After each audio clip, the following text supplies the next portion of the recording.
জাতীয় সংসদে ৯.৩৮ লাখ কোটি টাকার বাজেট পেশ করা হলেও বাস্তবায়ন নিয়ে সংশয়, নিত্যপণ্যের উচ্চমূল্য ও মূল্যস্ফীতি নিয়ে সাধারণ মানুষের মিশ্র প্রতিক্রিয়া রয়েছে।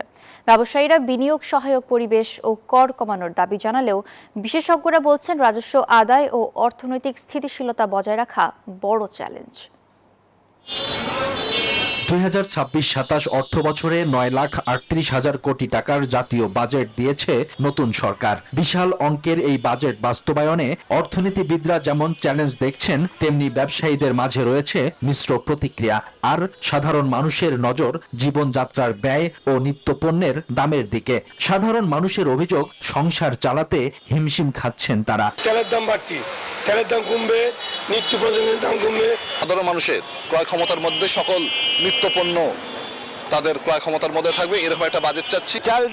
তেলের দাম কমতে হবে, সবকিছু জিনিসের দাম কমাতে হবে। আস্তে আস্তে সব বাইরে যাচ্ছে, আমরা চলবো কি করে?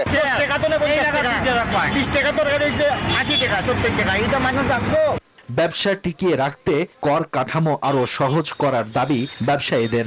বসুন্ধরা টিস্যু, অশুদ্ধতার বিরুদ্ধে এক বিন্দুও ছাড় নয়।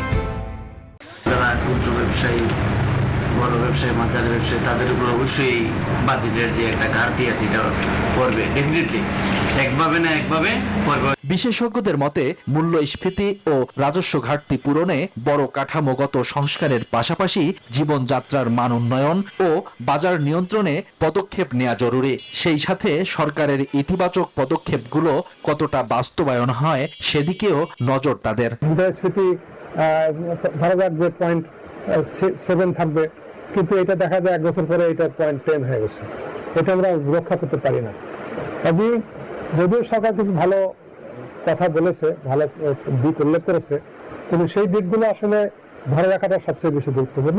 দুর্নীতি কিভাবে নিরসন করা যাবে বা এই বিষয়ে খুব বেশি আমার এখন পর্যন্ত চোখে পড়েনি। কৃষকরা বরাবরই বাজার নিয়ে হতাশ।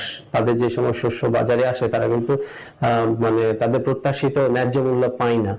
এই বিষয়ে সরকারের কোনো পদক্ষেপ আমার চোখে এখন পর্যন্ত বাজেটে এখনো প্রতিফলন আমার আসেনি। বাজেট হোক সর্বস্তরের মানুষের, জীবনযাত্রার মান সহজ হোক, এটাই প্রত্যাশা সব শ্রেণীর মানুষের। Desk report, news 24।